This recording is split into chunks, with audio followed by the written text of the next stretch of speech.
Hello everyone and welcome to a new video. My name is Parikshit and in today's video we're going to be unboxing the iPhone 15 in black.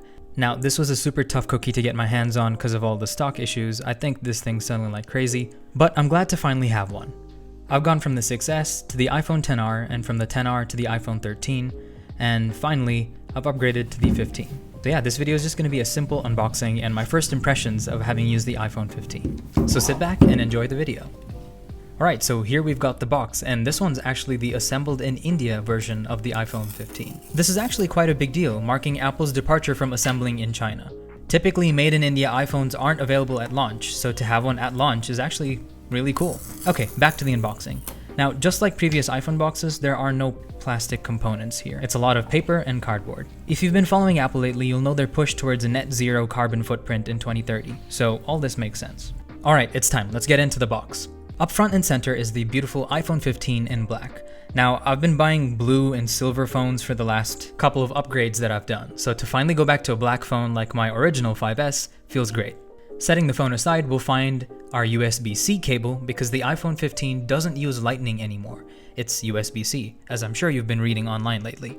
And again, if you've been following Apple lately, you'll know that there is no power adapter in the box. You've got to buy one separately. Whether that's a good thing or a bad thing, well, I'll leave that to you to decide. Alongside our power cable, we've got our regular paperwork. We've got the SIM ejector tool, our warranty and user guide, as well as the Apple sticker. I wish it came color matched, but an Apple sticker is an Apple sticker. Alright, let's set all this aside and I want to show you the cable. Just like my MacBook's MagSafe cable, the iPhone 15 comes with a braided USB-C cable. Now this braided texture feels great. I'm not sure how it performs durability-wise, but I've had no problems with my MacBook's cable, so I expect this to be the same. And yeah, I gotta say, the black iPhone is a really pretty looking device. Though the design this year is relatively unchanged compared to last year's, there are a few enhancements, which I will talk about in my full review. For now, let's get this unwrapped and set it up.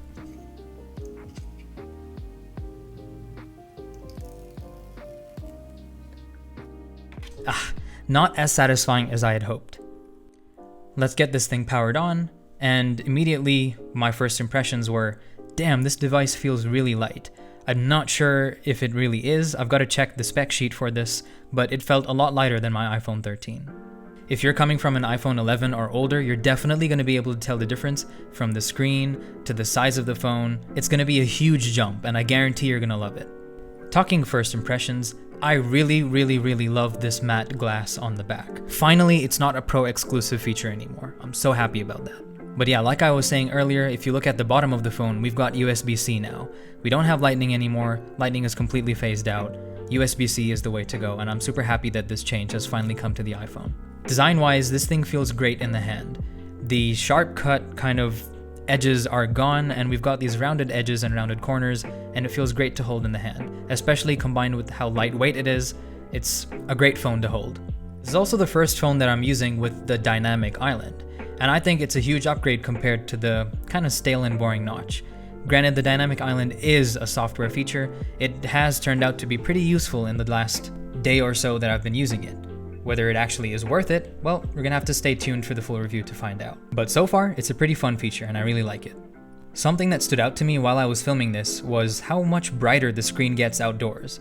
Like, it's a super bright day outside and you can clearly see the screen, and I'm pretty sure it wasn't at max brightness either. But yeah, another big jump with the 15 is the camera.